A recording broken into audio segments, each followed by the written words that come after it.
təsdiq eləyə bilər ki, mənim babamla... Əməkdar artist Cabir İmanov vəfat edib. Qafqaz İnfonun əldə etdiyi məlumata görə, o bugün paytaxtın Səbail rayonu Üzeyir Hacıbəyli küçəsində yerləşən idman zalında infarkt keçirib. Hadisə yerinə təcili tibbi yardım briqadası çağırılsa da, 49 yaşlı aktyor vəfat edib. Allah rəhmət eləsin.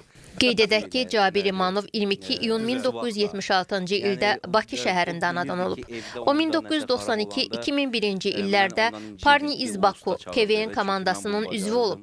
1992-ci ildə KVN çempionu, 1995-ci ildə KVN yay kubokunun sahibi və 2000-ci ildə KVN əsrin çempionu olub. 2001-ci ildən Planet Parni iz Baku KVN teatrının aktyoru idi. 14 sentyabr 2015-ci il tarixdə Azərbaycanın əməkdar artisti fəxri adına layiq görülüb. 16 oktyabr 2021-ci il tarixdə Azərbaycan mədəniyyətinin inkişafında xidmətlərinə görə tərəqqi medalı ilə təltif olunub. Bir vedrə palçıq qat, orada